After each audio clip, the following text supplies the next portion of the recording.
Force, Luke. Sometimes truth isn't good enough. I feel the need for speed. Ray, when someone asks you if you're a god, you say yes! Because it's their time. Their time. Up there. Down here, it's our time. It's our time down here.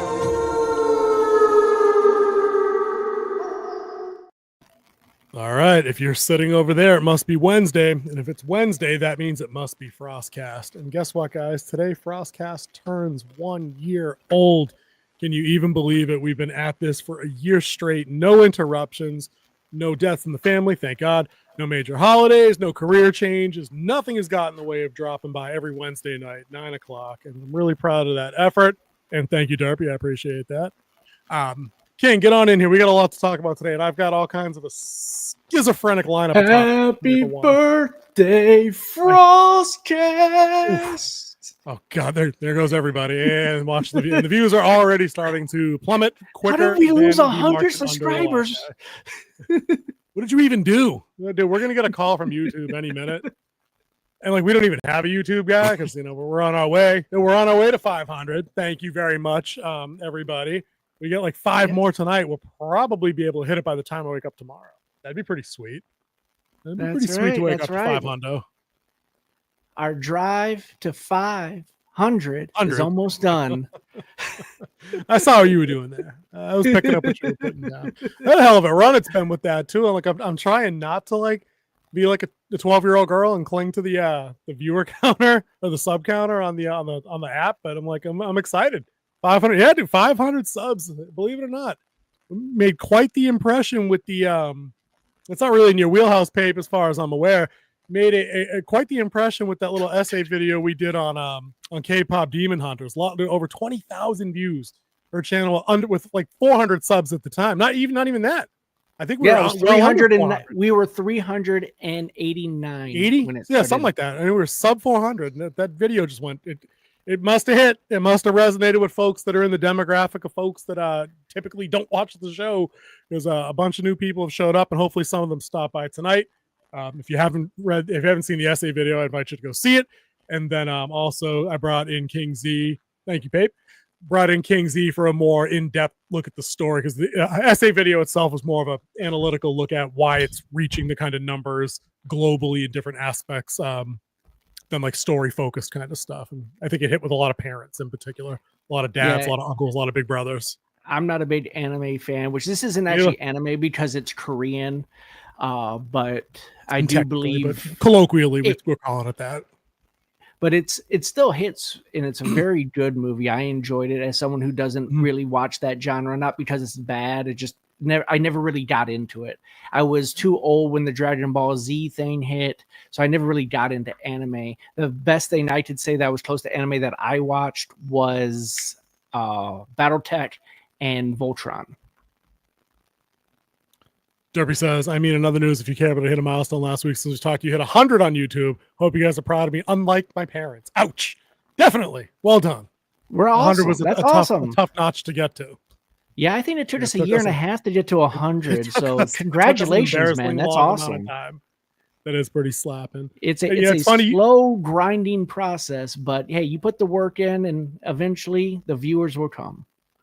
We're keeping our fingers crossed on that. But I'm glad you mentioned being like that we had kind of aged out of Pokemon and Dragon Ball Z right when it hit peak popularity. Because one of the comments on that K-pop Demon Hunters video, and this isn't the focus of the show tonight, guys. It's just something I wanted to get King Z's take on because we had a lot of great feedback on that video. I was saying last week, overwhelmingly positive conversation going on from folks from all different walks of life.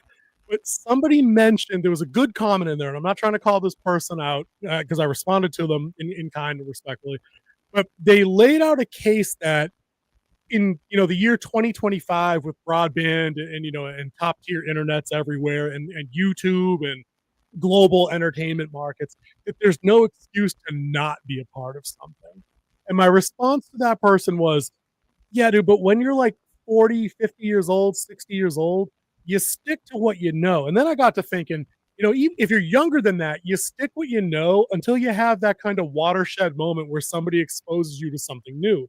So if you grew up watching like Trek and Star Wars or Doctor Who or G.I. Joe or Transformers or My Little Pony, whatever your thing was, you hone in on those. That's who you are. That informs your entertainment consumption going forward.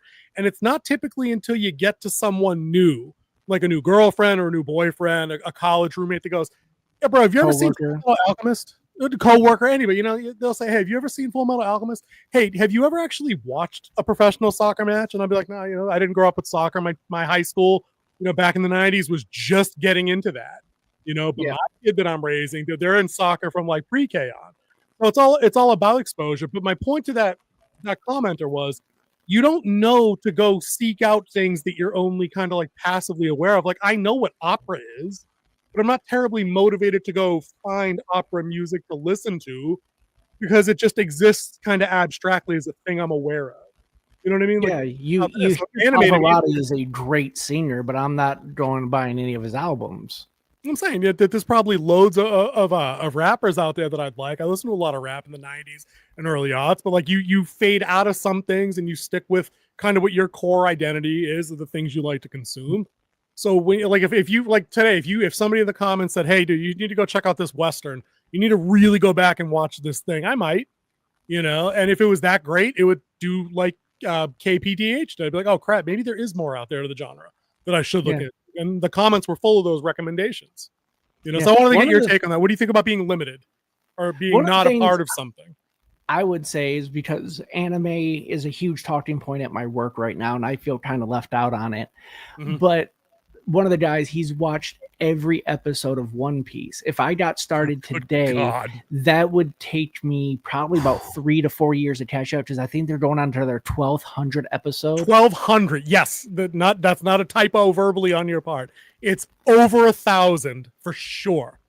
So 1200, when you say that, doesn't surprise me if that's the. So I already feel so far out, and I'm watching these beginning episodes, and it's like episodes they probably even forgot about because they watch. They're like 17 seasons ahead of me. Right. It's like catching on to Game of Thrones when everyone else is in season 7. Right. And the thing about One Piece specifically too is that any fan of the anime will even tell you it's notorious for filler episodes. Like the manga is notorious for filler stories. So what you want to do if you really want to jump in and get and just kind of like immerse in that kind of thing so you can have more workplace interactions with folks, get on YouTube and look for fan cuts because people have definitely strung together like the pivotal episodes and arcs that really inform where the story's going not mainstream, but like main current, like main through line. That's like something you would have to do with Warhammer because there's so many thread lines in Warhammer. There's so many books now and there's so many stories out there about Warhammer. So you would have to watch something like that just to understand the lore and everything. For sure. And that would be after you did like 5, 6, 7, 8 deep cut lore videos of just like research of just like people telling you the stuff before you could get even into the content of it all. We're really going to get the Oracle her own account because I feel weird calling myself out here. Winterwolf via the Oracle says, there's too much stuff content in the world to get into everything out there. And that's another great point too. So I'm not going to lie. I was the Michael Jordan meme for a hot minute when I was like that. So I took that personal when dude was like, there's no excuse. And I'm like, the excuse is, like I'm 45 years old, 46 years old. I don't even keep count anymore. Like I have a kid that takes up most of my free time. Like employed full time. Like we try to create and edit things full time. Like we're both writing things actively. That cuts into the free time. So I'm not trying to jump on board right now, Attack on Titan, just because. Like I'd like to, but it's just not in the wheelhouse when we're trying to stay on top of things that are current, that may get us a little bit of traction selfishly as a channel, something like K-pop Demon Hunters did. So like when a new show comes out on Netflix and it's anime, it's got to be a banger. Because now every time I turn Netflix on, there's 700 things on my front page that are anime related. And that's a lot. So, I really got to be picky and choosy. But if anybody has those recommendations, or for the folks that did send it, I appreciate those recommendations. I'll probably look into a couple because if KPDH is kind of indicative of the storytelling level, I'm down. Like I'm down for that 100%. Hey, the King's back. Hopefully he heard all that. That's right. Yes, I had a little technical difficulty. Had to reset a device on my computer. So damn it. Anyway, Pape says, I stick to the genre stuff I grew up with. That's exactly what I was saying, dude. Comics, fantasy, sci-fi. It's where to go. It's a narrow band versus what's available. Exactly. So, like, I don't feel necessarily guilty that I'm late to a party on something when I'm willing to show up and in good faith consume it, give an honest kind of a objective analysis where that's applicable, and then like my subjective take. Like if KPDH really just was Gem and the Holograms or She-Ra or My Little Pony, and it didn't really have a lot of depth, and it really was kitschy and kind of designed at like 12-year-old girls, I'd have said that, and I'd be like, it's still safe for your daughters though. Like there's no messaging here. There's nothing like sexually inappropriate about any of the lyrics or how they're dressed or what they do. But I think it's that particular project is bigger than that, especially through the Genu character, who is the archetype of every male dark character ever in these kind of things, like Angel from Buffy. It's readily accessible for everybody. So I watched a few videos on like Koreans explaining K-pop Demon Hunter. I didn't even think of that. One of the things they said was they're really happy to see the Korean culture portrayed in a positive light. Yep. So that's one of the big things that they were really happy about, and it really did. It captured a fun side of the Korean culture, because this is like the Korean anime, and he was talking about like how he really liked how their facial expressions were like really expressful and stuff like that. So that's another takeaway from that show, is that it's very positive towards the Korean culture. Yeah, and I think it even more so than that, it's just nice as an outsider to be able to watch something and it's not wall-to-wall cynicism for the entire 90-minute runtime. The girls are allowed to have, like you say, those over-exaggerated facial expressions when it is a joyful or a playful scenario they're in. They don't get all ridiculous facial expressions when it's battle time. Yeah, or like when it's like that low moment time, in the store. Like, no, it's when they're goofing off and being girls, when they're being kids, teens, whatever. And I'm still not buying, by the way, those of you in the comments that try telling me these girls were 28. I have no evidence to suggest that. They don't look 28. They don't behave 28. Get over yourselves. They're not 28. I'm sorry. They're not. I'll give you early 20s, but they're definitely teens to me. Early 20s to late teens, like 18, 19. Dude, I'm saying, dude, college girls at the youngest college girls, like college freshmen, sophomore, something like that. 18, 19, like you said. 100%. There's no way Rumi is 28 years old. I'm sorry, commenter. I don't buy it. I just don't. No shot. But so you're talking about like not having cynicism, not having, stuff shoved down your throat. We were watching a show last night and they introduced a new character and they're like, we're probably not going to watch the rest of this show because of the new character and just the vibe that they have. It just kind of just ruined the whole show. What was the show? Sticks. Never heard of it. It's like the Ted Lasso, but with golf. Pape, if you're talking about K-pop Demon Hunters as a whole, there's tropes that it shares with Buffy, but the specific Buffy connection I was making was the one of the like the sub-boss villain characters on Demon Hunters is very Angel. Very Angel. Like there's an element of I'm the bad guy, I'm irredeemable, and then spoiler alert, you're not so irredeemable. You know what I mean? You can be saved, you can sacrifice, that kind of stuff. Like just traditional trope storytelling hero's journey stuff. No one is too far into the shadow who cannot be brought back to the light. That doesn't want that wants to come back. And then that's kind of the thing. So I mean it worked every day. It's not a high school student by day, demon killers by night kind of thing. They're pop stars they're demon hunters, but their cover is pop stars. Very Batman, very Superman. Their actual identity is Kal-El, but their covers are K-pop stars. You know what I mean? The girls in the band Huntrix. Great name too. I was walking because a lot of people in our community poll we asked like what's next? A series? Is it a sequel movie? Yeah. One of the things I saw was a backstory, and I think a backstory would be really cool, going back to one of the old Demon Hunter stories from the beginning of the movie. And have some of those Korean folk songs that they sung during the time. That would have been really cool. Like how it got to the K-pop era. I could see that. An origin story would be good because it's not, I agree with you. It wouldn't be like when a horror movie happens and now all of a sudden we need to get Freddy Krueger's origin story. And then it kind of undoes what made him scary in the first place. This isn't horror, so that doesn't apply. The beginning of this movie has enough exposition to put you on the path. So Hannah Montana is a superhero. Wasn't that the whole thing? or was she actually just a rock star and also a high A school normal. student? She was a normal girl who put on a wig and was a pop star.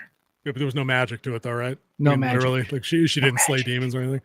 No. I mean, hey, do me a favor. Go watch all 80 episodes of that. Get back to me with the full report, and we can take it from there. We're not going to do that. I think my teenage idol stuff is ending with this particular movie. But yeah, that poll was enlightening because a lot of people didn't want anything else, despite saying they enjoyed the movie. Like they were like, nope, this is it. If we go back to the well, they're going to ruin it. They're going to water it down. The music's going to suck. I'll say this: a lot The of people music were bangers. The three or four of them at least, right? And they all had good beats. I'll say They this: get I'm not a catchy. soda pop. Get the shoulders; they're infectious. I'm not a soda pop guy. I thought I know people love that song. It's one of the ones that topped on Spotify. It's so stupid, but the beat's there. It is. The beat is there. It's a pop song. The beat's there. A lot of people were like, "Yeah, I don't want another round of music," because then it becomes Grease 2, and you're like, "Oh, yeah, no, I don't need that." Or Sing So- 2. Exactly. But a lot of people, oh, and if they bring back Gino, it undoes the whole ending of the movie. Like it kind of does. Like as Mhm. badly as you all want him back, like he can't come back. It rug pulls the whole thing if you do it. So you just got to make your peace with the fact that Homeboy manned up when he had to. Yeah, that's a little KPDH talk right there. I got to find more stuff like that. The comments, like I said, are full of great recommendations. So maybe that's a side project for later. But if we're shifting gears to the more westernized topics, which are admittedly not as catchy as the KPDH, Fantastic Four is upon us. I believe, is the poll up? I don't see it in the. Nope, we're going to be yard. putting the poll up right now. Okay, perfect. Yep. There is a Gotcha. poll about how you feel about the upcoming Fantastic Four movie that is released probably tomorrow. I think it's like tomorrow night, yes. the first couple showings. The actual technical release is tomorrow, but there were some early advanced things that are out there. That's why there's some videos out on YouTube. But the wide release is tomorrow. It's starting in the morning like a regular day. Thursday. Now, That's it has pretty the cool. shortest run time of any MCU. Was it an hour 56? I believe is the And that's runtime. after they cut down a good amount from what I was hearing to like 20 or 25 minutes. I think got yanked in Yeah. reshoots and cuts and edits and things, which I think is good. That bodes well for me. I think, Yeah. like get a couple of votes in there. Let's just start with King Z right here. If you're answering our poll, what would you say? Where are you Okay, on the let me poll? reach over here and answer on the poll. I will say that I am lukewarm. That's kind of where I figured you'd come down on that. And does the Oracle have an opinion she wants to enter in chat or on the mic, whichever way she wants to voice her opinion? Because as the video description says, all are welcome. One of us. One of us. One of us. One of us. Pape says lukewarm Marvel has been misfiring a bit. That's the kindest thing I've heard anybody say about Marvel in my circle in a hot minute. They're But still you're not in wrong. that course. They're still in that course correction that Kevin Feige talked about. Like he was talking about the Blade movie and how it God, we're gonna became talk about victim of the quality over quantity when it was quantity over quality before, and that's how the Blade movie came up, and it just became victim to that. Mhm. And there's still like 4 versions of the movie out there that they haven't. He's like, I still want to make it happen, but we have to make it right, and we have to make it right for the fans. And that type of sentiment I can get behind. I can get behind that, and we might be jumping over the other Fantastic Four topic to get to that because I have a specific pin that I want to put in Blade specifically from Feige when we get into that. Let's talk Fantastic Four first for a little bit because that's kind of our lead topic there based on the headline, and because I felt this I felt this a lot trying to avoid reviews and headlines and tweets kind of for the last 48 hours or so. It seems like we're now largely incapable of occupying any kind of patient middle ground until a wide release happens. You're either 100% in on something or you're 100% against it. It's very Sith. It's very dark Anakin. You're with me or you're against me kind of nonsense. And honestly, I'm getting kind of sick of that. Even I'm getting sick of that. Yeah, I mean, it's too much where if you don't agree with me, you hate me or you don't like this, then you're that type of phobe. That type of culture just needs to go away. It doesn't mean we hate you. It doesn't mean we hate the movie. It doesn't mean that we don't like the demographic that's in the movie. We might not just like the movie. I mean, there are bad movies. no matter who's starring in it. Brad Pitt's put out a couple of stinkers. So is George Clooney. Batman, anybody? Right. Dude, I said that exact same thing to somebody in a comment the other day. I think it was retroactively talking about Captain Falcon. And the commenter, and I'm fairly certain I understand his demographic based on a profile pic, and he got mine based on mine. Yeah, I didn't like the movie because it's got Sam Wilson, it's Anthony Mackie. I'm like, I liked him in Twisted Metal. I've liked him in other things. Y'all acting like that we're not over here like you just said, like we haven't been destroying white dudes in sci-fi and fantasy for 60 years. Like we destroyed Zachary Snyder. Right. And that's present day. I'm talking like they're like the world's just not full of shitty horror movie sequels written, directed, and produced by white dudes. Like stop. Yeah. Like we've dumped this is fandom. The problem is you've insulated yourself from any kind of criticism for so long that now any kind of criticism moves the needle for you into like a personal attack. Like that, dude. You're projecting number one, and number two, you're assuming I give a damn. Maybe I just don't. Maybe I just don't give a damn. You know, about you, about the movie, about the show, whatever. When Anthony Mackie got destroyed by Eminem in a rap battle so much, he had to join the Air Force and become a special type of trooper, who then he became Falcon. He had to switch schools first. Exactly. Now, I think a great little in cut in that movie would have been had the new Falcon shot himself in the leg with his own gun. That would have been kind of funny. I'd have been like, I got that reference. That was for me. Excuse me. That's what I'm talking about. Like a Falcon movie would have been fine, and I would have seen that and I've been like, "Oh, dude, fucking Sam Wilson stepping up, fantastic." You know, no pun intended with the current topic. What were you gonna say, dude? Sorry, I've stepped on you there. I was like, what was his name? Cheddar Bob. Cheddar Bob shot himself in his leg with his own gun. That's right. So, which proves the fact once again, it's easier to beat Thanos than it is to beat Eminem in a rap battle. Fact. Absolutely fact right there. So Fantastic Four. I've avoided what I can outside of these two flavors of headlines, which is it's the best thing Marvel's ever done, and it's the worst thing Marvel's ever done. The best thing ever done is always followed with that comment that's something like, since the last best thing they've ever done. And I'm like, I can see that because unfortunately for them, like somebody was just saying a little while ago before we started in one of these very headlines, like, you know, this is the best thing since Endgame. I'm like, somebody should tell the guy that wrote this article that Endgame was like 6 years ago. 6. That's not the flex you think it is. Like, you know, like if God forbid, if Rise of Skywalker was the best thing since Return of the Jedi, since Return of the Jedi or Rogue One, even just Rogue One, like not a big flex. Like it's been a while. Like we don't have the graphic ready, but I'm like, you can just visually imagine like if Fantastic Four legitimately is the best thing since Endgame, how many movies are we talking about in there? 7, 6, 7 movies? How many shows? 10, including the animated crap? Like that's the flex, is that Fantastic Four is like great. I'm happy for you. But really? Because I think it's probably going to be like a 6.5, 7 like Superman was. That's where I think we're at. That's why I'm also lukewarm on the poll. I didn't share that poll vote with you. You know? Yeah, it just, you can't compare it to the past stuff. And like I said, I actually enjoyed Thunderbolts. I thought that was a fun movie. It had a great, the team up was great. The actors, it was more comedic than normal, but it worked. It worked for those type of characters. So I think that was a pretty good movie. The reason why I'm not excited about this one is because I think they're going to misstep, pun intended, with who the first step is all about.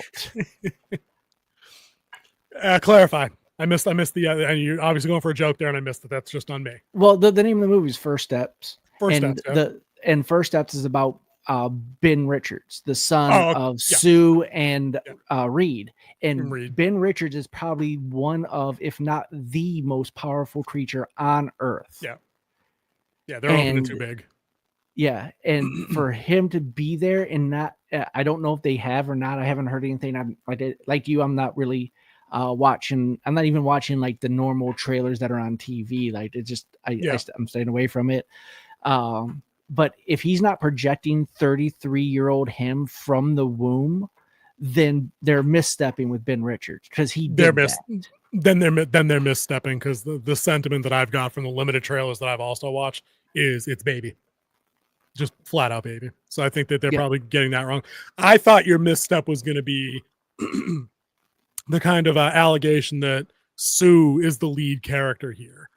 Because like I said about the Superman rumors, like with the monkeys and the typing and a lot of that rumor mill stuff wound up being true. A lot of like those kind of mid to lower level rumors. I'm like, oh, great. So I've already read the list of mid to low level rumors and a couple of big ones. I won't throw them all out there on you because I don't want to ruin your experience. I'm going to go ahead and trust them and go in with even lower expectations than I had. Because I feel like leakers are becoming more bold in certain places with things they're putting out there, and they are getting a hold of production notes, or they know somebody, or they're working firsthand on a project, and they just don't care. And they're like, no, I'm just going to say, in particular, some like the resolution. I'm just going to say the resolution of the film is concerning to me because you can just see it cooked into the DNA of how they work over there at Marvel, especially with the elevation of Sue to like the lead spot. And then hearing Pedro Pascal do Reed Richards' voice, he sounds like the typical white man voice they did back in like a lot of the African American TV shows, like Martin, where he just kind of sounds like the white nerdy guy. Yeah, and they're gonna play that off like it's the '60s vibe. That'll be the shield for that. Mm-hmm. An odd spot. In him not figuring something out, Reed Richards, the longest it ever took him to figure out a problem was 27 minutes. Right. That he created a whole dimension as a prison. Yep. Also, that's ironically about the number of pages in a comic. So, that should just about nail down. Yeah, see, that's the thing. Is it a bad casting because we hate the guy? Or is it a bad casting because he didn't shave the stash? I mean, is it a fine casting and terrible direction because these idiots, because they did this again.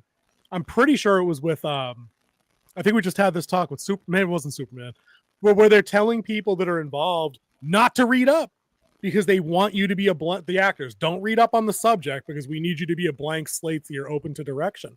So Pedro Pascal, who's probably 5 years older than we are, like early 50s, something like that, mid 50s. I don't know how old he is. He's up there somewhere. He's up there. He's been around for a minute now. He just got big after Game of Thrones. Right. So, and Narcos. Right. So, I mean, if this dude didn't grow up reading Fantastic Four, like an actual nerd, he's going to blank slate it. He didn't know dick about Joel. And, he's like, no, we're going to direct you to do this. Yeah. I mean, he's got the dark hair. They could have grayed him up at the temples. They could have given him a little bit of they should have him shave the stash. That would have been a good start.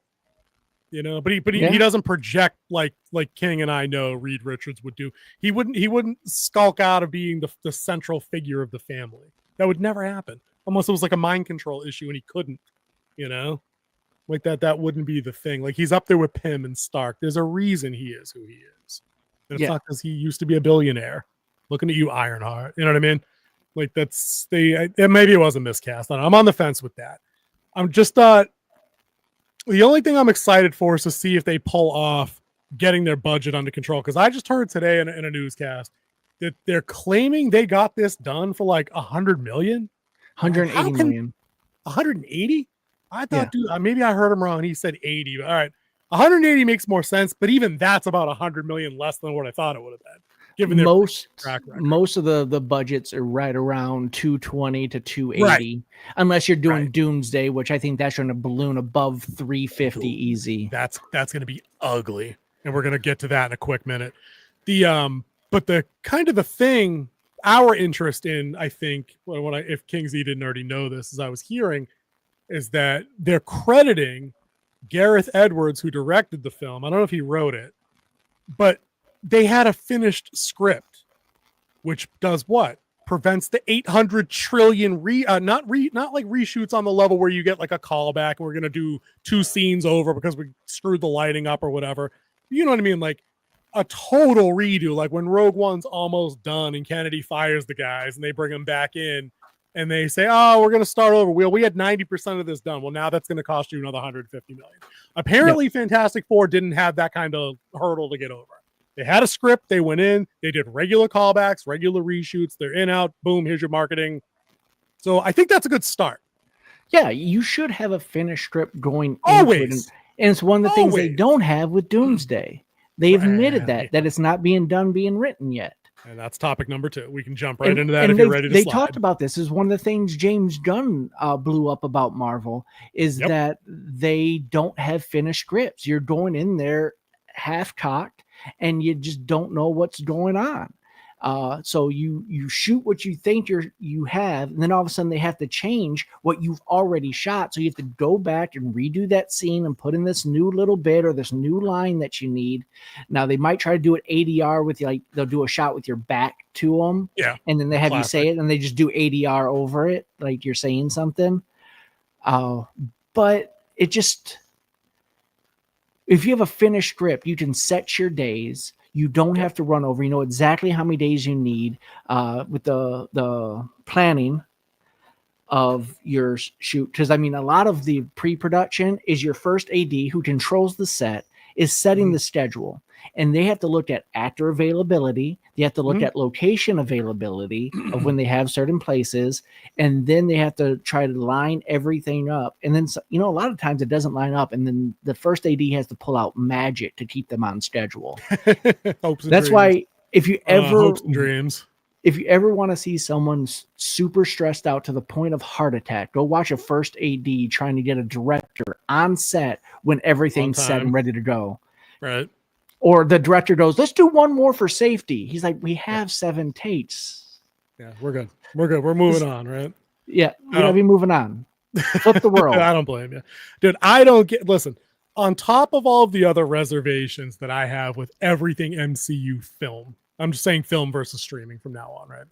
MCU film. All the other reservations I have, brand damage, lackluster characters, stories that I'm not interested in. On top of all that other stuff, declining return.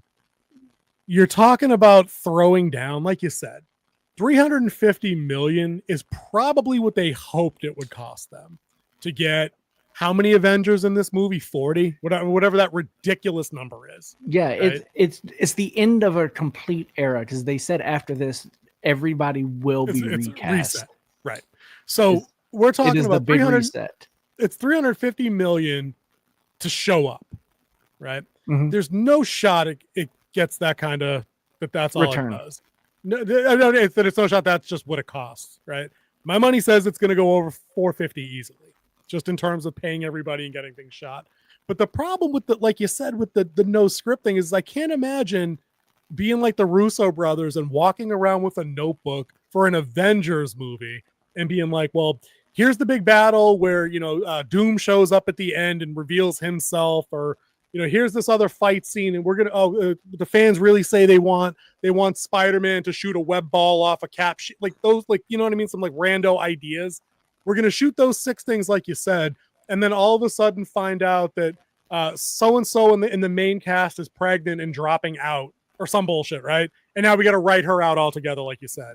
Well, now we got to bring someone else in and rewrite an entire new arc for that person, or God only knows what, Or it's like scheduling conflicts. Yeah. So you had a person, you had them on set, you had them for 4 days. Then all of a sudden you find there's a new scene where that character's in it, and you got to call them back, and they're already committed to another movie. Right. It's beyond me, like the lackadaisical, like lack of intent or purpose or foresight, I guess would be the thing. Like they're in practice, like physically executing everything that you and I bitch about with the sequel trilogy from Star Wars, where they're like, all right, guys, go get them. Like no overarching theme. Like I know that they have an idea for what they want Doomsday to be, Yeah. but we're just literally being like, okay, it's like a barrel of monkeys. we're just going to dump them all out on the table and have at it, guys. Let's throw everything against the wall for $400 million and we'll see what sticks. But dude, this is the problem. They don't get it. This is the fly in the ointment, right?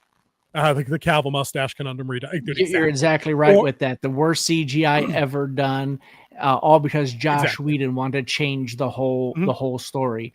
Or Batfleck making Flash a wimp, and everybody else just I changing say, the whole or also story. Batfleck having to come back for reshoots after he had got off the movie, put on 30 pounds, and didn't look like the cut up version of fucking Batman that he was in the first half of the movie, which was a little weird. The flying the ointment with Doomsday being like that, people seem to forget it's Avengers Doomsday. It's not Captain America Doomsday. It's not Doctor Strange and the Doomsday of Madness. No, it's an Avengers movie. The problem is you haven't had 9 movies to build into that worth a damn. So, and I think they're greatly, perhaps fatally overestimating the widespread interest of getting to an Avengers movie following a couple of phases where they've seen perpetual drop off with every picture that wasn't Spider-Man, who I don't think is in this. I'm almost positive that he's not one of the people they mentioned. Brand New World is the setup for this. Okay. That's the maybe Tom Holland's in it, maybe he's not. I don't know. Yeah, it's the 8th inning pitcher coming in is Spider-Man. Okay. So I'll put a question mark on that. And I'm not sure that Deadpool and Wolverine are in it either. And those are your $2 billion movies. That's what I'm saying. So, and those are your two. Whenever someone tells me, oh, Marvel's got some of it right, they got a couple of show me the one that made $1 billion that wasn't one of those two. Now, you had a couple of contenders, Wakanda Forever, whatever you might think of it, did something like $850 million. That's nothing to scoff at. And I think Multiverse of Madness did okay as well. But I think Black Panther hit $1 billion. Like the OG Black Panther hit $1 billion for sure. But I apply a lot of the success of Wakanda Forever to the same kind of success that I give to Captain Marvel, a movie that's a C+ movie by any objective standard. It's a C+, right? But it's placement. It came, everybody knows, between Infinity War and Endgame. Wakanda Forever came on the heels of the tragic passing of its star that was universally loved in the role. So of course people wanted to see what happened. Is it going to be a recast? Did they pay him proper respect? What do they do? And that was it. You know what I mean? I think that accounted for a lot of that. But everything else in those phases, dude, what's your dude? Give me a 10-second review of Eternals. Can anybody name a character that isn't the Black Knight from that movie? Anybody? No, I don't think so. I think a lot of people can name the actors who are in it, but not their character name. Like, and I can only name Jon Snow. You had Jon Snow. You had Angelina Jolie, and Salma Hayek was in it too. Salma Hayek. Well, congratulations! I remember the 2 of the hottest women on the planet were in your shitty movie. I can't tell you a plot beat out of it, not one, except that it left the giant Sentinel thing in the Indian Ocean. Congrats! That was which that is movie. the source of animanium. Right, which was stupid. But anyway, so they haven't had 3 Iron Mans, a couple of Thors, a couple of unrelated Hulks, you know what I mean? A couple of tangential Spider-Man movies, a couple of Caps. There's none of that. I think a bunch of useless Hulk shit here. gets a bad rap too, because he only got 1 solo movie. He should at least had 2 by now. But they don't want to. I wouldn't want to give Mark Ruffalo his own movie either. Me neither. And you're never getting the only version of Hulk I want at this point is Planet Hulk, Savage Hulk. I know they're never going to give me like the old man version of the Hulk where he's like a psycho radiation surviving. The one from Old Man Logan story. The one with the white hair and the like, you're never getting a rated R version of that. I don't even want that. I want Hulk not talking every 5 seconds and throwing tanks by the gun barrel. That's what I want. You know, and we're never getting him back. I've made my peace with that. You know, they can talk about integrating all the small screen heroes into Doomsday all they want. Dude, after Daredevil's last pass, I'm lukewarm on that. I don't care if they put the Punisher with the machine gun is cool in Doomsday for about 15 seconds. And after that, what? Then you're just a dude with a machine gun. You're just a dude with a machine gun. You know, I don't care if you find a way to put Jessica Jones in there.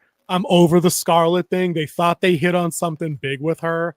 The popularity of the actress, the power level that they could just cook right in and nobody could scream girl boss about her because she's literally Omega level. What are you going to do?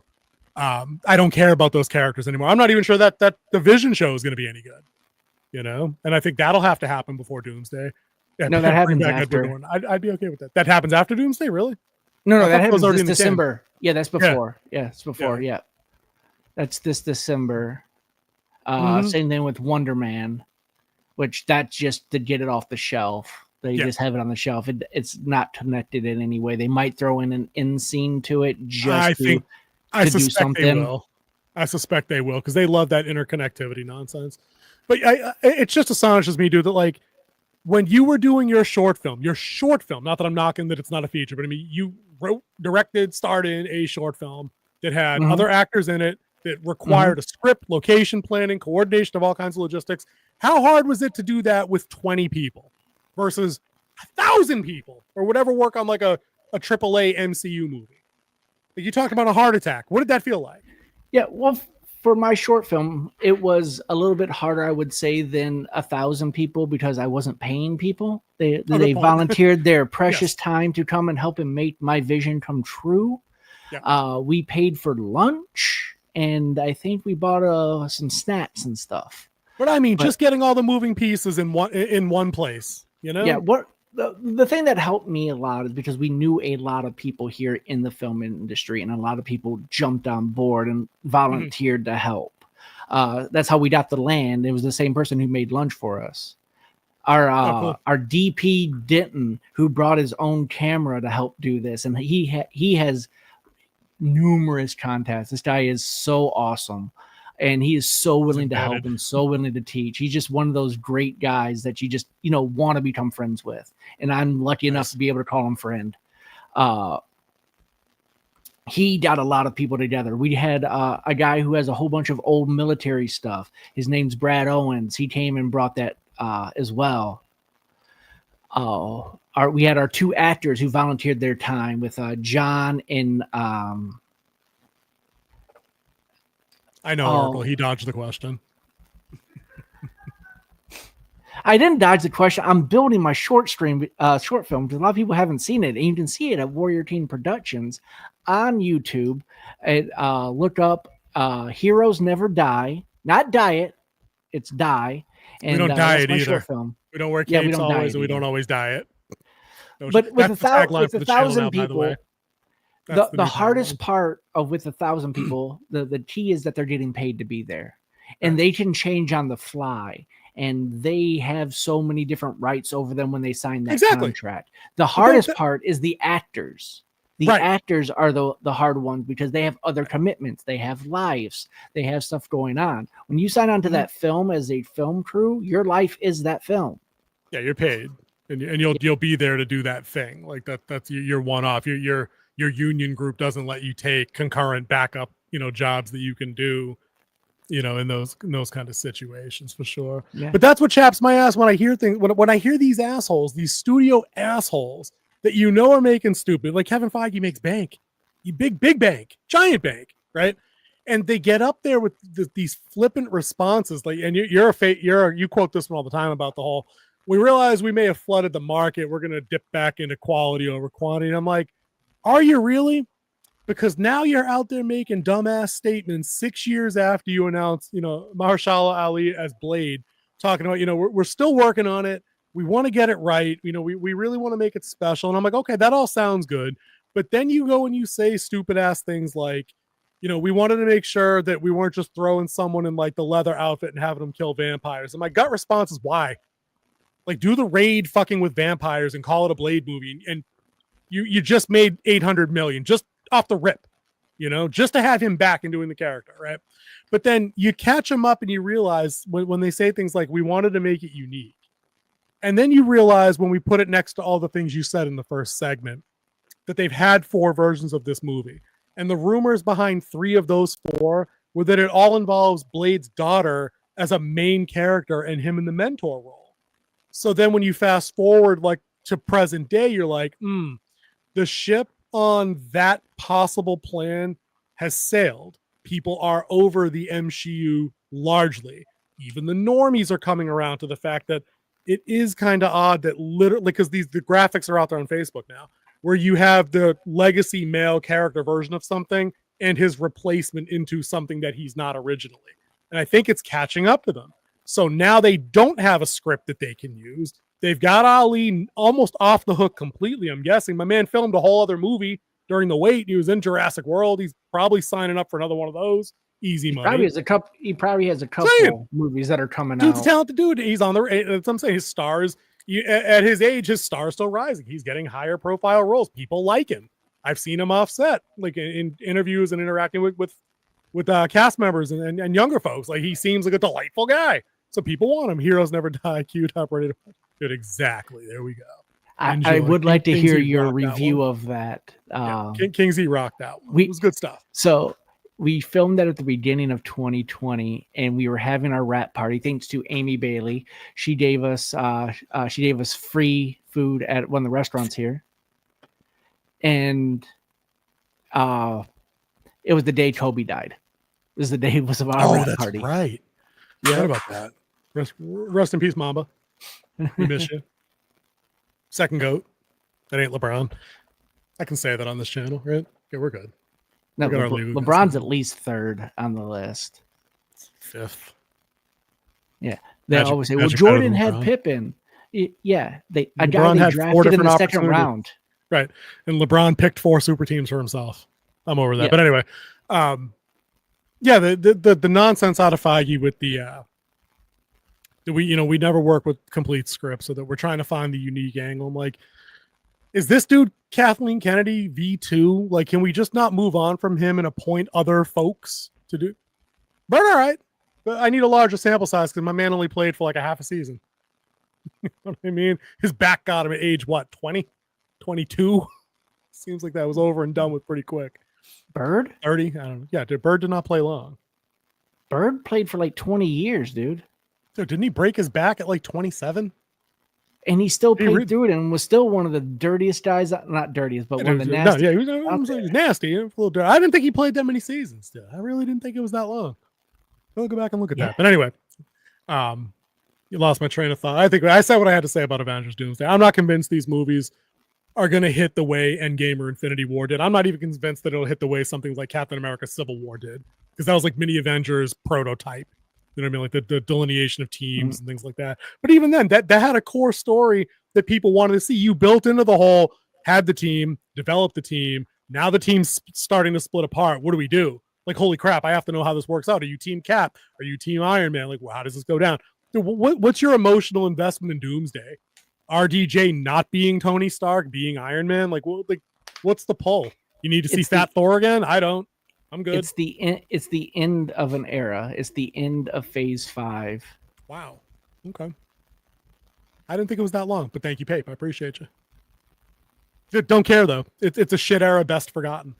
I honestly don't give a shit. I don't care that I I'm think never there's gonna have to two see different America eras in it. Like there's 5A and there's 5B. B Break 'em they down. actually tried. A was like I think ended right at Brave New World, and that's when B started. But that was like a month ago. So what's part of B then? Pretty much Just the like last Thunderbolts, and like Thunderbolts, Daredevil, Born Again. Daredevil, Ironheart. Okay. Unfortunately, but that was a cold release. They were just trying to empty the can. Yeah, it's slop dump. Yeah, 100%. Yeah, and then of course Brave New World. I mean, that's okay. That's pretty lukewarm. If I'm being generous. But if you go with what else they had with Quantum Mania, Yeah. the only Black good Widow. part of Part A was which kicked off Phase junk. 5. Right, which was junk. Then you had Eternals. WandaVision, which was decent. Then you went straight into another TV show, which was Hawkeye, or no, it was Winter Maybe Soldier. Captain Falcon was the next one. Yeah. Yeah, it was Falcon, Winter Soldier. I'm calling it Captain Falcon. I don't care.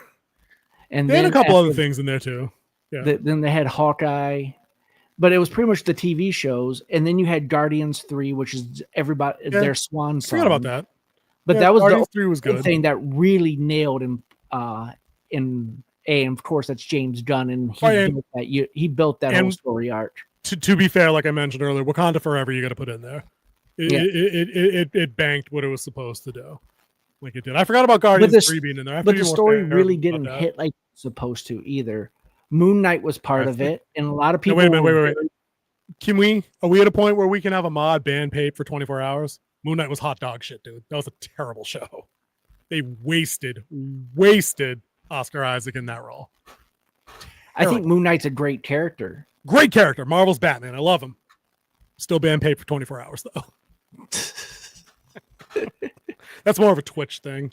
The 24-hour channel ban. That's a channel benefit on Twitch for somebody I watch. You can use your channel points to ban yourself for 24 hours. That shit's hilarious. I don't get it. Moon Knight, I'd like to see true, like because I did the same thing, man. I watched that series and then ran my ass right out the door and bought up a couple of the graphic novels because it's somebody that I knew about from being a kid, but I never like bought the books consistently. I just knew about the dissociative personality disorder and like the Khonshu and things like that. And like the books are 10 times effing better than the show because they're written like rated R, mature 17 video games. Like they hit. They're unforgiving. Now, This dude cried a lot and there was a giant hippo talking. With the show though, Oscar Isaac did great with the multi-personality. Three different characters. And that's what I said, dude. That dude was wasted on a shit show the same way. And dude, I'll say this because I feel like I can't say this enough and nobody believes me because I didn't do a review on it. I like Iman Vellani as Ms. Marvel. It's KPDH. It's not for me. I liked it anyway. She's charming. She's funny. She seems like she gives a shit. She's not involved in any bullshit off screen. There's traditional family values in the show with good parents being present, trying to look after their daughter while grappling with the whole, I have superpowers and I'm kind of an Avenger now. Not really, but you know. But she's wasted on that show because the stories in the show suck. And like they didn't tell a good enough story, probably because the books that they come from aren't that good. But she was perfectly cast in that role the same way Oscar Isaac is, the same way. Who plays Scarlet Witch? I'm blanking on her name. She's an Olsen. Elizabeth Olsen, right? The same way she's perfectly cast in that, you know, or Bernthal is perfectly cast as the Punisher, perfect. Yeah, you know. But some of these shows that they absolutely suck because they're written by committee via an algorithm to appeal to like the largest common denominator, which includes nobody that gives a shit about what they're trying to watch or who they're trying to actually drag in as like a comic fan. You know, and that's the wraparound like KPDH point that I make in the essay video. And I'm going to plug the hell out of that because I really want those 5 more subs to get to 500. They made that movie for fans of that genre and that style of entertainment, but they also made a good movie. They wrote endearing characters and told a good story that has a lot of familiar tropes in it from those genre stories, from fantasy and sci-fi and things like that. So what does that do? The net positive is now it has fans like us, you, me, and the people in the comments that are like, I'm a 50-year-old dad. I've got 3 kids. I watch this with my son and my 2 nieces, and we all love it. Like that's how you grow. That's how you develop a project. Every MCU show should be exactly that. It should be a great show first, and then targeted for literally everybody after the fact. Even if it is Ms. Marvel, even if it is Wonder Man, as goofy as that's going to be, even if it is Ironheart, which could totally have had an urban aesthetic. You know, but it didn't literally have to have a victim aesthetic. Who does that appeal to? Because that's another common comment in the Demon Hunters video. Especially, I love that one line in my video. I'm going to toot my own horn. Like Riri Williams shook hands with her devil. Rumi cut hers in half. Like that's inspiring. That's somebody willing to go to the wall for doing the right thing, versus somebody that wanted to make a couple $100 to work on a suit that she didn't invent on her own anyway. Hashtag iconic. Fuck off, Riri. You mean she would have cut Riri in half? She'd be after she should have. That would have been dope. I'll take Rumi in a fight over Riri any day, any effing day. You know, but yeah, that's their failing. That they can't get out of their own way to do that. And now when you saddle on top of that, nobody goes in there with an actual finished script to shoot from, and we're just gonna plus it up. We're gonna improv shit. What is this? Ghostbusters 2016? Dude, Pape, go back and watch that video. I'm telling you, if you haven't seen it, if you haven't joined the online sensation that is the K-pop Demon Hunters, the truth about KPDH, go check that out. I think you'll like. It's only 7 minutes. It's just a short rip, but it was scripted. I wrote out my thoughts first, and I followed it to the T. Oh, what? You had a finished script? You didn't just go in there? Imagine that. I didn't just show up like we do on FrostCast Wednesday nights, 9 p.m. Eastern, and just ramble. You know why? Because that's usually fucking stupid, and you shouldn't do that. But that's our gig. That's like kind of what we do. No one's give this. We don't have a $300 million production budget for FrostCast. You bet your ass if someone gave me a production budget, I'd have you in here for a meeting on Monday, and we'd sort this shit out before Wednesday afternoon at 5. Yeah, I would fly up there. I did sit there. We did sit there. Right. Yeah, the King movie only like 20 minutes though too. You know what I mean? These are not long pieces of programming. I think it's 16 minutes total with credits. You can bang this out on half a lunch break at work, dude. Put them on the car. I know you got to watch. You got to watch King. Fair warning on mine. There's not a lot to see, and there's a loaded joke up front about why there's not a lot to see. Somehow people miss that in the comments, and I've answered that like 1,000 times. I don't get it. But that's somebody asked again today, what's up with the blue box? I'm like, 10 seconds, dude. It's on the screen. So since we're pretty much on Marvel until the end of this, Yeah, did you hear the other news that came out of Kevin Feige? I've heard the Doomsday thing about the not finished script and the Blade issues. What's the other thing? So today I saw an article where he was questioned about the rising cost of movies and stuff like that, and he's actively looking at cutting the CGI budget and studios out of making the CGI. And they also asked him the wrong lesson. And then they're also asking him how much longer is he going to be the head of the MCU, and he says that he's looking to do 3 more years, and then he wants to retire. Oh God, 3 more years of this nonsense. Pape says, "Did you catch the special mention I left in the rant video?" I responded to a message. If there was another one, I haven't been back because I was like, yeah, I think we might just leave the cameras running and we'll just post these as like a separate playlist, just because. If I might have forgotten, dude. I'm gonna pat myself on the back end. I've responded to so many comments over the last week on that other video that it's all been a little bit. So many comments.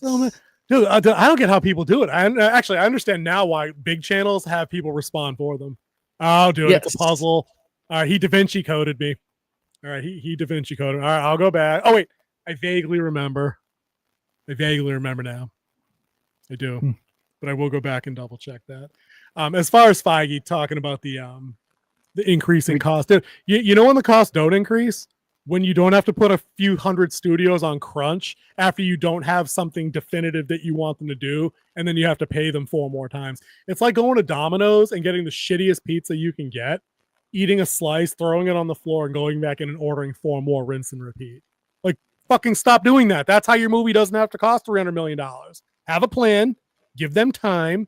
Don't rush. And there's no profit in rushing ever for these guys. Ever. When do they win with this? When do games win with that too? Never. No, everything's early access now because they got to get the rest of the money to finish the game. That's why you don't get to finish a game anymore. That's a whole separate bag of nonsense that we're going to have to get into too. Now, I'm glad Pape brought that up because I wanted to actually ask you that, but I forgot because I didn't remember if you saw Ford versus Ferrari. Yes, I did. It's a fantastic movie. Okay. That's hard, but I would probably have to go with Ford versus Ferrari. I really enjoyed that movie. I think Christian Bale did an outstanding job portraying the character of the driver. And of course, I mean, it had Matt Damon in it. So we have to give it its props. And it also has Bernthal in it as Lee Iacocca. So nice. The guy who saved Chrysler. I'm glad Pape brought that up because there was a comment on that short as well that said if you like F1, it's because you couldn't have liked Ford v Ferrari, and that's because F1 isn't realistic at all. To which I replied, I don't think realism was the point of F1. It was it not like a sports underdog second chance story, like a Rocky kind of vibe, like a let me get back in the saddle for one last ride, Maverick style, like one of those kind of things. Kind of like that. So the guy was in a crash early in his career that really messed him up, and he he never had the confidence to get back in F1. Yeah. And then he became an open seat driver. So if someone needed a driver, say we'll say Jeff Gordon went down sick and they needed a driver, open seat, he would come drive the day for the DuPont car. It starts off with him driving Le Mans. That was loaded into the comment that I replied. I was like, I didn't think the realism is the point. I think it's supposed to be like the dramatic story of like the comeback trail. I don't think anybody was going to see F1 so they could see like the realistic depiction of like how a cup or a tournament or whatever they're called, like how these points are tallied in the same way. Like we didn't go see Gran Turismo and enjoy it because we wanted to see that kid break down how like driving on Le Mans actually feels physically. We know it's a grueling circuit or whatever. Like that wasn't the point. It was about him getting the opportunity in a unique situation in real life to get that seat to be able to drive. I believe the comment that you're talking about says if you're a fan, if you liked F1, then you don't like real F1 racing because there's nothing realistic about it. Right. That's exactly the one. Yeah, it's a movie. It wasn't supposed to be for that. You know what I mean? Yeah. If you don't hire Brad Pitt to be your star to do that.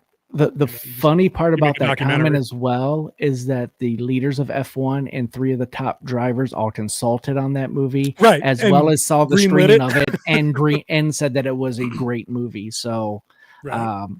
I don't know what to say to that comment except that F1 drivers liked it. So You know what I'm saying? It just seemed a little off. I know we're at time, but I purposely haven't watched this Predator Badlands trailer, and I'd like to watch it and get your take on it. If you think you can squeeze if you guys can bear with me for like 10 more minutes. All right? The cast is growing. We do seem to be going over lately, and I like that a little bit. I'm not gonna lie. So we did bash the original trailer of the ugly Predator. And I mean, they're already like ugly, PS3. but this one was like dude, they are one ugly mother. Yeah. All right, I'm going to full screen. Hold on, let me get prepped here. The live ones felt worse than the dead ones. Where the hell's there it is. There's the full screen box. All right, do your bean footage line. And Pape's probably getting ready for bed. We got to wrap this up here. Roll that footage. Don't sue us, bean footage people. This is new. There's Wayland U at the bottom.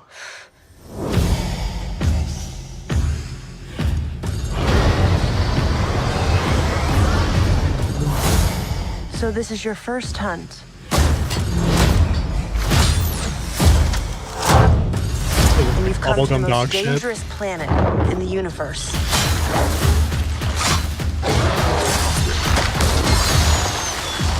we think he's rooting for a Predator? I like the bow. The bow's pretty sweet.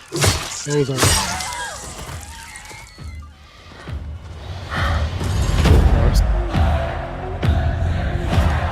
You're after a creature that can't be killed. You've seen that already.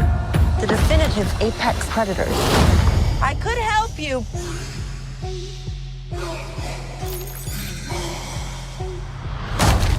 Well, this reeks good of the luck Predator with your to me. journey.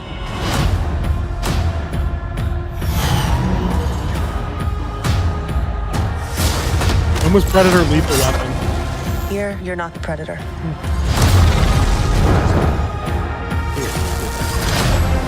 You're the prey. How are those human marines? That might have been a better name. Oh, she's just in the C-3PO Jedi Empire backpack.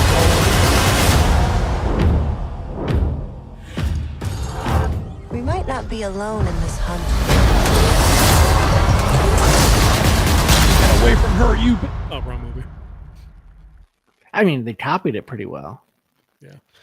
I don't know, man. God, let it rip. Do whatever.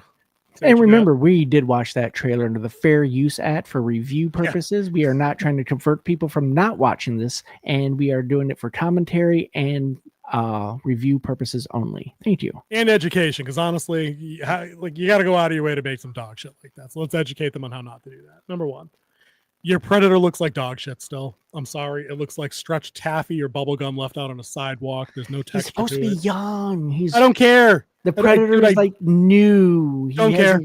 He don't care. Lines yet. Dude, it's supposed to be fresh and dude. There are 99 Predator stories you could have told me, and that ain't one. Honestly, I don't. We didn't need that. I don't need Predator coming of age where he literally looks like a character from Ferris Bueller's Day Off. I don't need Predator with acne. It looks like a PS3. I don't need to root for Predator. I mean, Predator's always been a bad guy. I'm okay with that because I've read me some Predator Dark Horse comics, and I'm okay with that. I'm even okay with the team up. Dude, exactly, Pape. And that movie was hot dog shit. Hottest of dog shit. Dog shit on a Los Angeles sidewalk in the middle of July. Hot dog. Dude, dog shit on a Baghdad sidewalk. Los Angeles, though. That could, and it's probably human shit. Let's be honest. Yeah. No, that's San Francisco. They do. The San Francisco is the city with the poop app.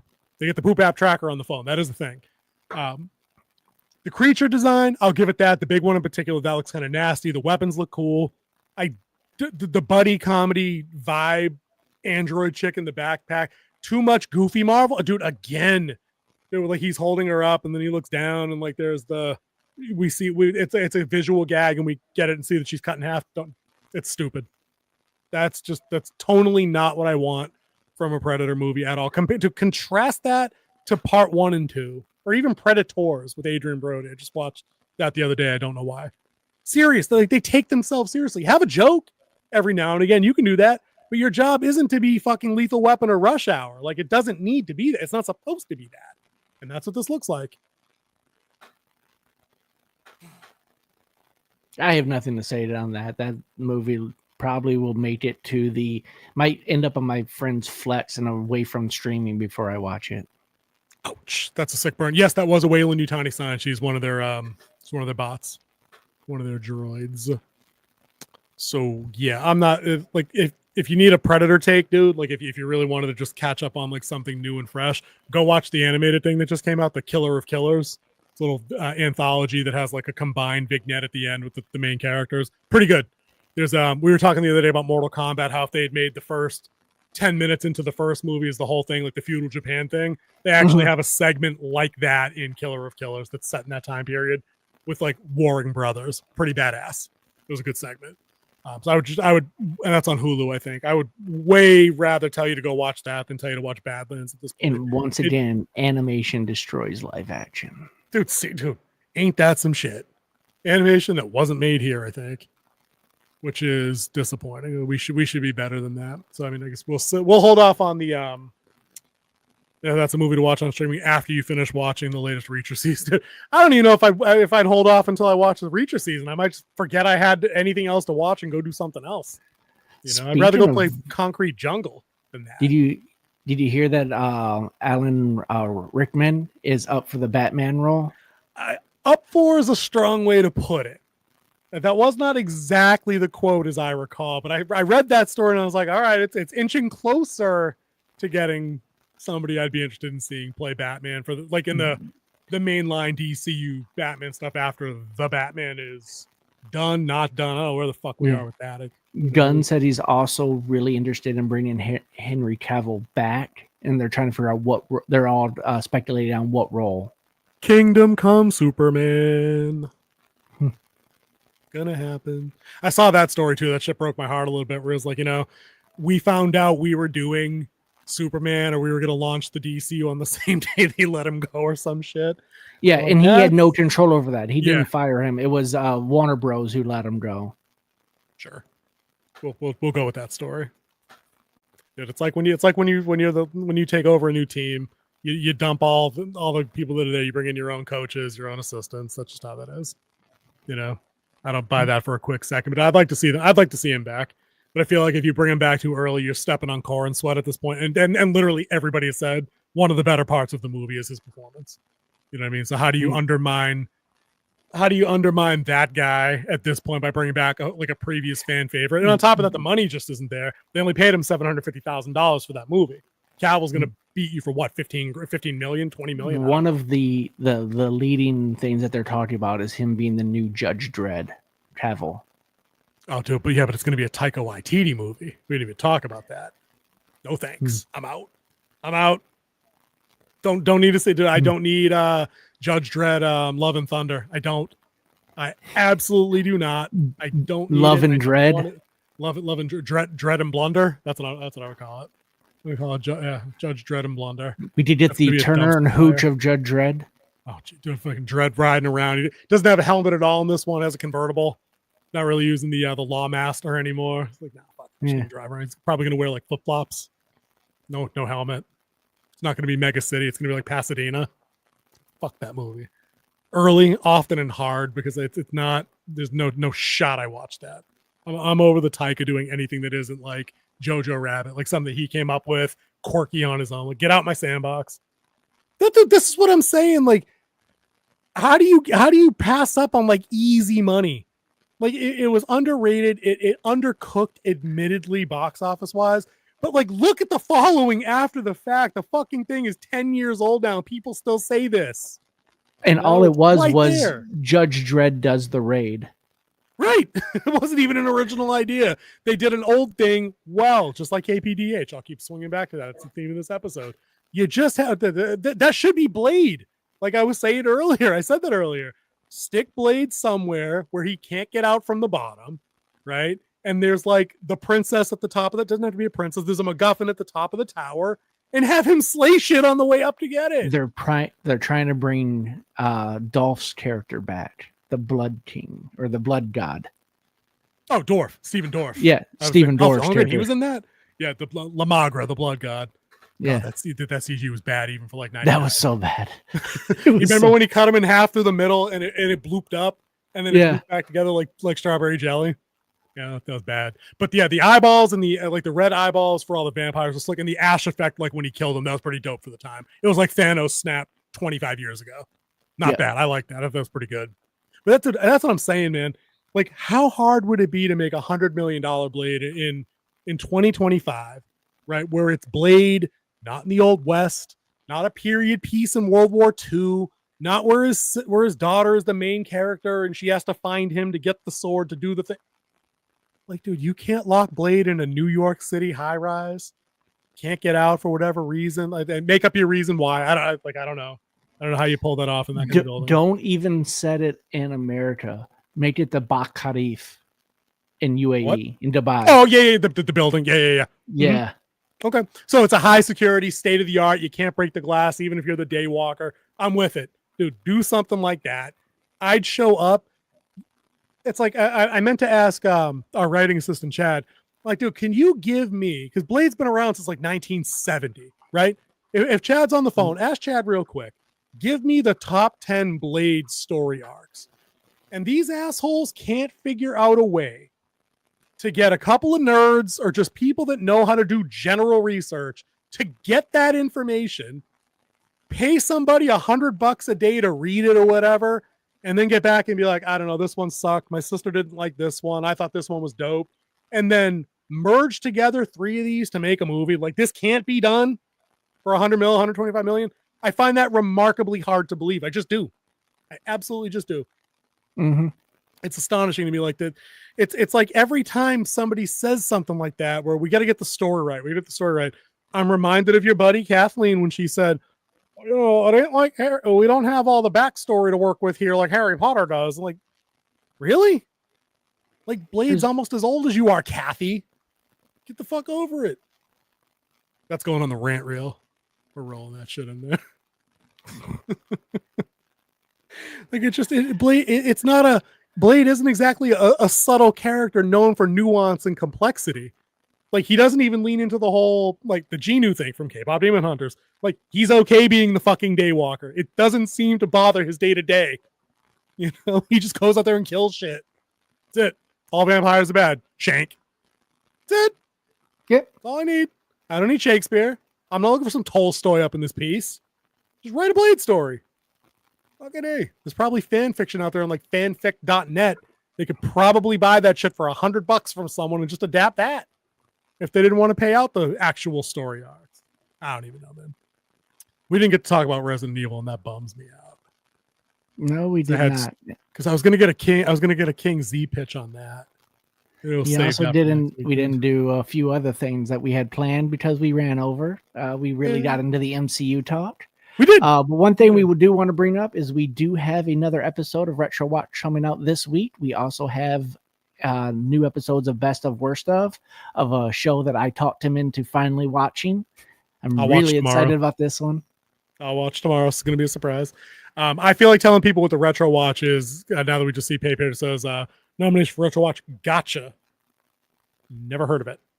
Neither have I. That's probably. I'm gonna write it down then. Probably be a first watch. Retro first watch. Yeah, retro first watch. To modify the thumbnail. That has been duly entered into the log. That way we got to find it on streaming. That's the thing. If it's a rare print that I have to buy off of like Amazon on like a standard definition DVD, that's not happening. It needs to be something I can get fairly readily accessible.